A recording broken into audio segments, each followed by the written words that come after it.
visite ce matin à Niamey du vice-président ghanéen Kwasi Amissa Arthur, accueilli par le Premier ministre chef du gouvernement, Brigitte Raffini. Celui-ci a eu une séance de travail avec le président de la République, Issoufou Mahamadou, sur la task force mise en place par les présidents de deux pays pour conduire le processus d'intégration d'une monnaie unique dans l'espace CEDEAO.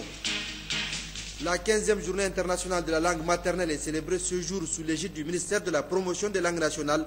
La mémoire du professeur Ambali Joujou est célébrée en collaboration avec l'association des écrivains en langue indigène du Nigeria.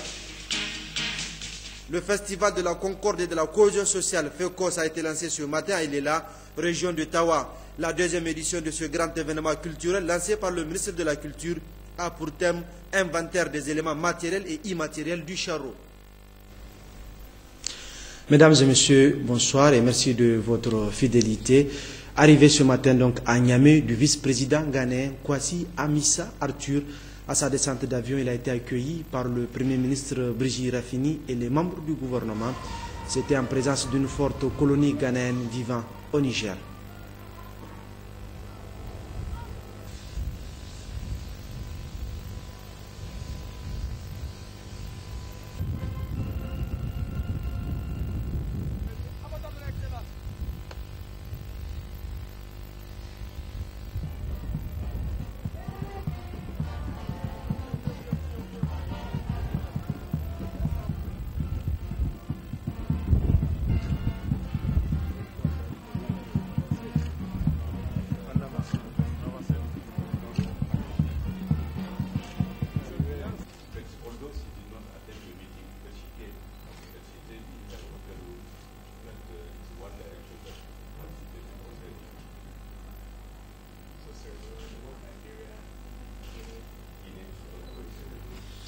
Et puis dans le cadre de cette visite, le président de la République, chef de l'État, Issoufou Mahamadou, a présidé ce matin au palais de la présidence l'ouverture des travaux de la réunion du groupe de travail présidentiel, le Task Force, mise en place conjointement par le président de la République, Issoufou Mahamadou, et son homologue de la République du Ghana, John Dramani Mahama, pour conduire le processus d'intégration d'une monnaie unique dans l'espace CEDEAO. James Didier et Tahirou Hassan. Après Freetown en 2013 et Banjul en 2014, la présente réunion du Niamey s'inscrit dans le cadre du processus d'intégration monétaire unique dans les pays membres de la communauté économique du Stade de l'Afrique de l'Ouest, CEDEAO. Les assises de Niamey sont ainsi consacrées à la présentation des conclusions et recommandations de la Task Force, le groupe de travail présidentiel mis en place conjointement par le président de la République Issoufou Mahamadou et son homologue de la République du Ghana, John Dramani Mahama, tous deux désignés par leur père lors du sommet des chefs d'État de la CEDEAO tenu à Dakar le 25 octobre 2013 pour conduire ce processus d'intégration de la monnaie unique de l'espace CEDEAO. En ouvrant les travaux de cette réunion de Niamey, le président de la République, Issoufou Mahamadou, a tout d'abord rappelé les différentes étapes de ce processus d'intégration monétaire qui certaines difficultés liées aux critères de convergence et aux instruments juridiques. Le processus de cette intégration avance lentement mais sûrement.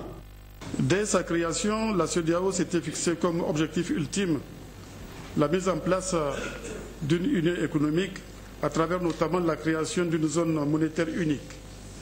C'est dans cette perspective que les États membres ont adopté le programme de coopération monétaire de la CEDEAO. Après plus d'une dizaine d'années, les actions menées n'ont pas produit des résultats tangibles en raison de l'instabilité macroéconomique et politique qui avait secoué notre région. C'est pourquoi le programme de coopération qui devait aboutir à la mise en place d'une monnaie unique en 2000 fut prorogé jusqu'en 2004. Les chefs d'État et de gouvernement avaient alors pris la décision de créer une seconde zone monétaire d'Afrique de l'Ouest, ZMAO, qui regrouperait les pays membres de la CEDEAO. Hors UEMOA, la monnaie unique devrait être le résultat de la fusion de cette zone avec la zone CFA. Mais cette approche n'ayant pas produit les résultats attendus, les chefs d'État et de gouvernement ont adopté en mai 2009 une feuille de route qui prévoit le lancement d'une monnaie unique au sein de la ZMAO en 2015 et la fusion de la zone ZMAO et de la zone CFA en 2020. En présidant ainsi l'ouverture de cette réunion, le président de la République, Issoufou Mahamadou, a également réaffirmé la volonté politique de tous les chefs d'État de la CEDEAO de réussir ce processus d'intégration pour la création d'une monnaie unique dans l'intérêt des pays membres de la CEDEAO, dont l'objectif vise à renforcer et à accroître les transactions financières et commerciales. Des rapports qui nous sont parvenus après les réunions de Freetown en décembre 2013 et Banjul en janvier 2014, il ressort entre autres que les instruments juridiques, y compris l'accord portant création de la ZMAO, n'ont pas été ratifiés par un certain nombre de pays. Les critères de convergence sont loin d'être atteints. Les ressources financières et humaines sont insuffisantes pour conduire à son terme le processus d'intégration monétaire dans les délais prévus. Dans ces conditions, nous devons réaffirmer de manière plus forte notre volonté politique de mettre en place une monnaie unique, condition sine qua non pour accroître les échanges économiques et les transactions financières intra-CEDEAO qui sont malheureusement actuellement faibles du fait notamment de l'existence de plusieurs monnaies non convertibles. C'est pourquoi nous avons décidé de la mise en place d'une task force de haut niveau composée du représentant du président de la République du Ghana, du représentant du président de la République du Niger, du ministre des Finances du Ghana, du ministre des Finances du Niger, de la commission de la CEDEAO, de la commission de l'UEMOA, de l'Agence monétaire de l'Afrique de l'Ouest, de l'Institut monétaire de l'Afrique de l'Ouest, des gouverneurs des 8 banques centrales de la zone.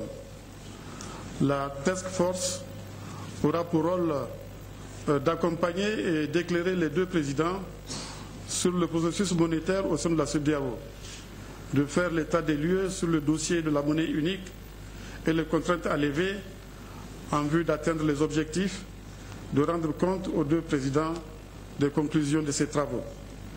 Elle nous présentera, si nécessaire, d'autres voies permettant de mener à une intégration rapide de la zone. La présente séance de travail a pour objectif de rendre compte aux deux présidents des conclusions et recommandations de sa réunion tenue hier, 20 février 2014, ici même à Niamey. Dans son intervention, le vice-président de la République du Ghana, Amissa Arthur, représentant du président John Dramani Mahama, a manifesté et réaffirmé la volonté des deux chefs d'État à réussir cette lourde mission, celle de la création d'une monnaie unique de l'espace CEDEAO. Les instances de la CEDEAO voudraient examiner toutes les pistes qui nous permettront d'atteindre cette union monétaire. Et le processus qui a été mis en place vise à faire en sorte que votre Excellence, Monsieur le Président du Niger, puisse, avec votre homologue du Ghana, puisse guider ce processus. Nous pensons que le choix du Ghana est très intéressant.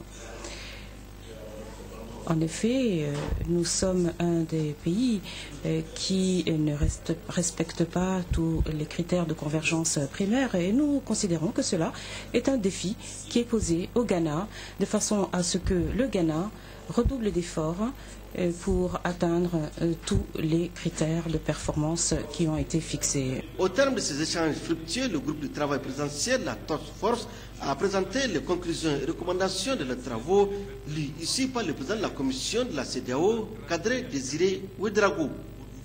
La réunion d'aujourd'hui s'inscrit en droite ligne de la décision salutaire prise par le sommet extraordinaire des chefs d'État et de gouvernement de la CEDEAO, tenu le 25 octobre 2013 à Dakar, de vous confier conjointement la supervision du processus devant conduire à la création de la monnaie unique de la CEDEAO. Vous vous souviendrez, Messieurs les Présidents, qu'après cette décision, je me suis rendu successivement le 27 et le 29 novembre 2013 à Accra et à Niamey pour vous faire le point de l'état des lieux, de la feuille de route de la monnaie unique avec les étapes de 2015 pour la création de la ZMAO et 2020 pour la fusion des deux zones monétaires. J'ai pu mesurer à cette occasion tout le degré d'engagement des deux présidents à nous accompagner pour la réalisation des objectifs fixés. Nous avions à l'époque attiré votre haute attention sur les importants progrès réalisés, mais aussi sur les retards enregistrés en ce qui concerne la convergence macroéconomique. Vous avez pris note de l'analyse de la situation qui prévaut au cours de ces visites effectuées et vous avez décidé de la mise en place d'une task force conjointe comprenant vos représentants et d'autres acteurs concernés, notamment les gouverneurs des banques centrales de la région, sur l'harmonisation des politiques monétaires. Depuis, une réunion extraordinaire du Conseil de convergence a eu lieu à Banjul le 17 janvier 2014. L'objectif principal de la session était d'examiner le rapport du sous-comité technique interinstitutionnel sur l'évolution de la feuille de route pour le programme de la monnaie unique de la CEDEAO et les recommandations faites par le comité des gouverneurs des banques centrales sur le même sujet lors de leur réunion tenue le 16 janvier 2014.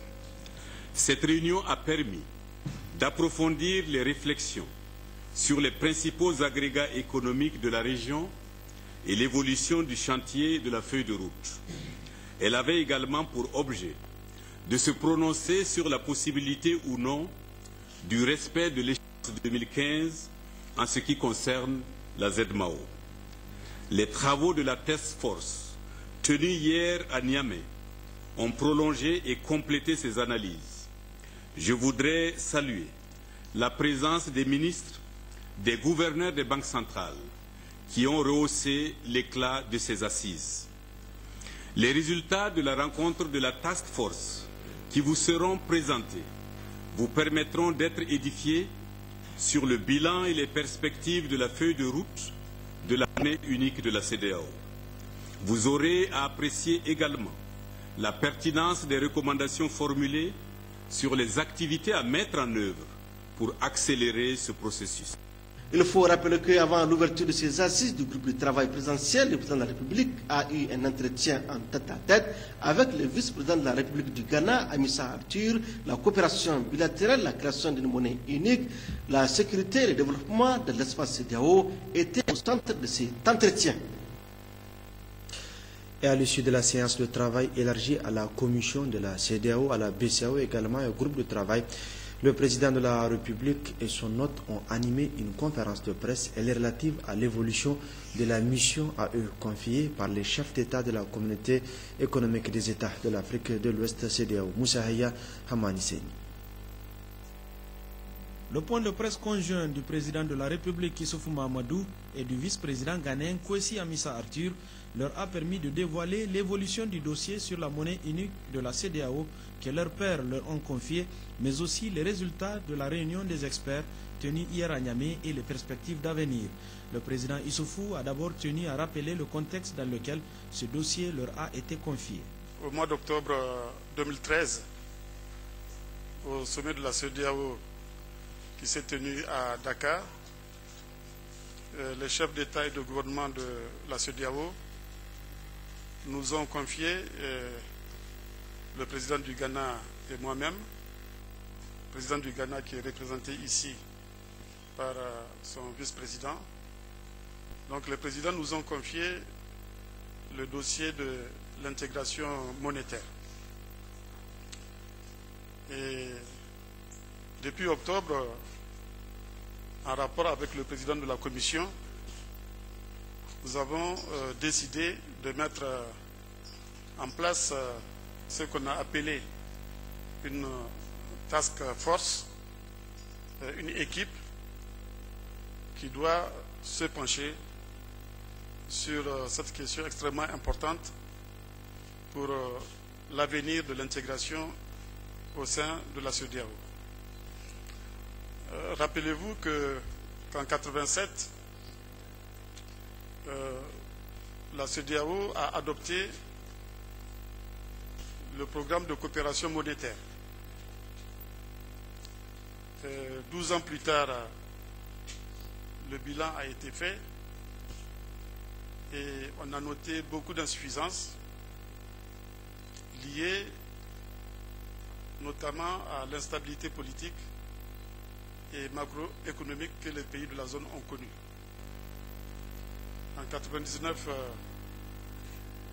les chefs d'État ont décidé de ce qu'on a appelé une double approche qui prévoit la mise en place d'une zone monétaire qui va intégrer les 7 pays de la CEDEAO hors UEMOA.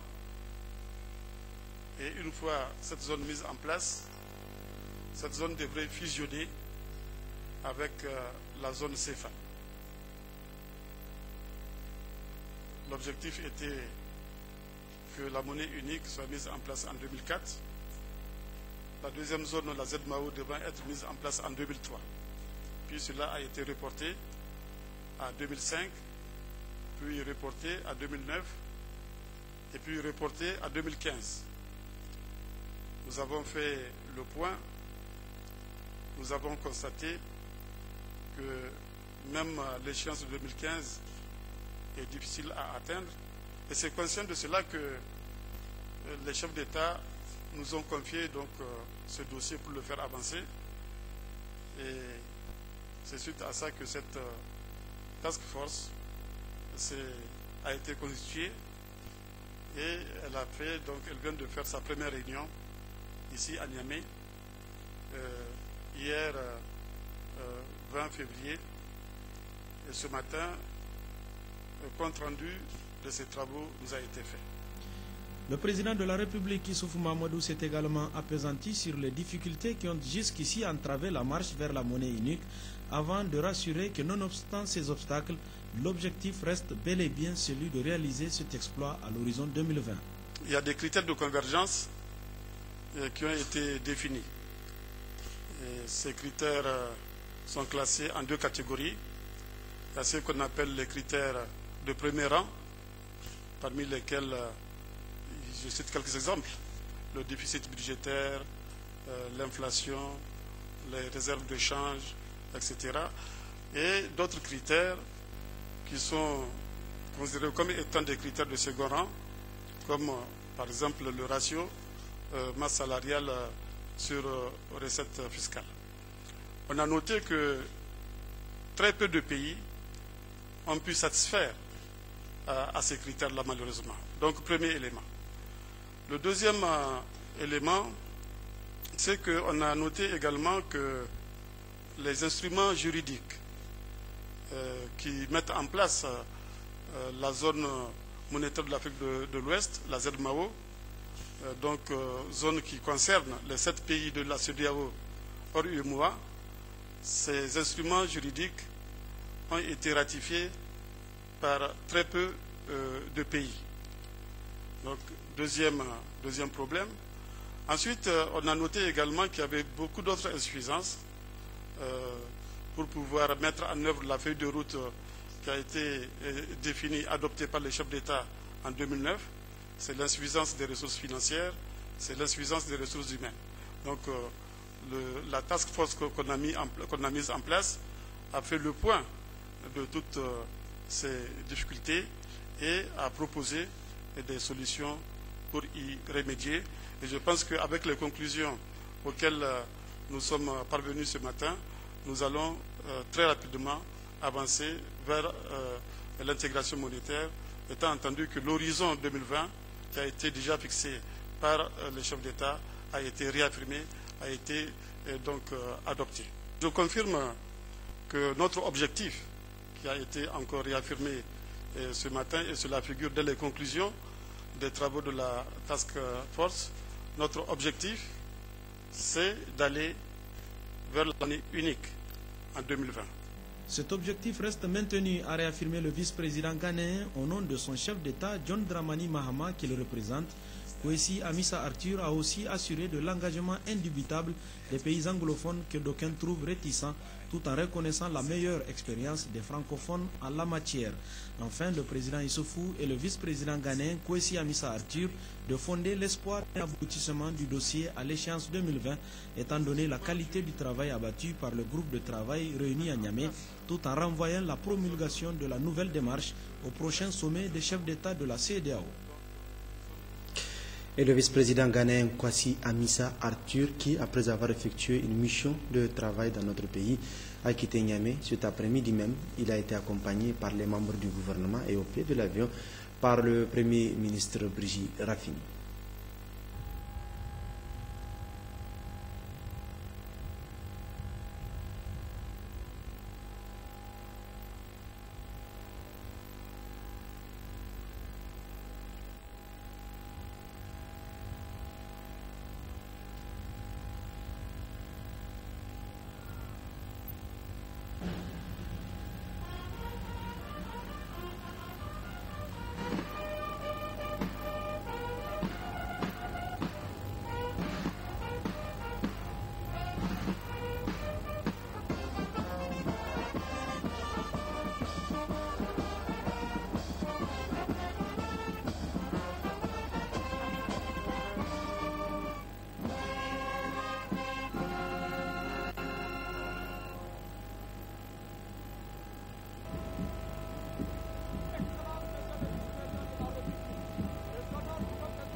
Retour au palais de la présidence, peu après la réunion des task force, le président de la République, Issoufou Mahamadou, a reçu en audience le gouverneur de la Banque centrale des États de l'Afrique de l'Ouest, BCAO, Timoko Millet Kone, à la sortie d'audience. D'abord, je suis venu saluer le président, parce que nous sommes venus dans le cadre de réunion concernant la task force, mais le président de la République et le gouverneur de la Banque centrale que je suis ne peut pas venir au Niger sans venir saluer le président. Donc la première chose, c'était de venir saluer le président. Et bien sûr, nous avons évoqué quelques points qui concernent les activités de la Banque centrale au niveau de l'UEMOA, et notamment le financement des économies, sur lesquelles nous travaillons actuellement. Tous les pays de l'UEMOA viennent sur le marché de la dette publique pour lever des ressources, les ressources qui servent à financer les infrastructures dans les pays de l'UEMOA. Dans ce cadre-là, il était normal d'informer le président de toutes les mesures qui ont été prises en ce qui concerne les structurations et les financements dont le Niger a besoin pour le financement justement de ces infrastructures. Voilà les questions que nous avons abordées et c'est pour dire tout simplement que c'est en très bonne voie.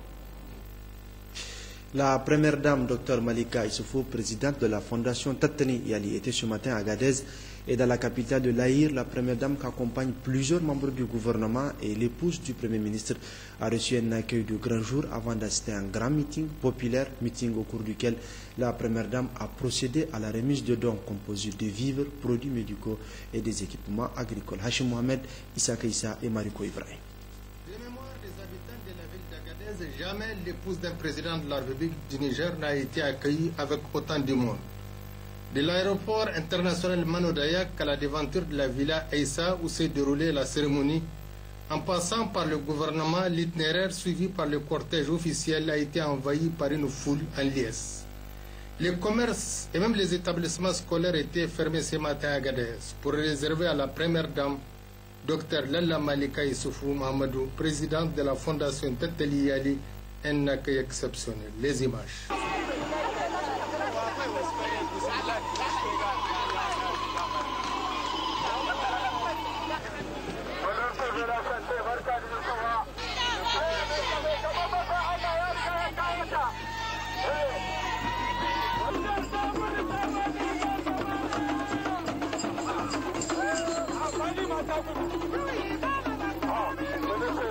C'est dans cette ambiance époustouflante, rythmée par une pléiade de groupes artistiques, que la première dame Lalla Malika Issoufou, accompagnée d'une imposante délégation dont l'épouse du Premier ministre, plusieurs membres du gouvernement, a fait son entrée pour saluer le public avant de prendre place à la tribune officielle dressée pour la circonstance.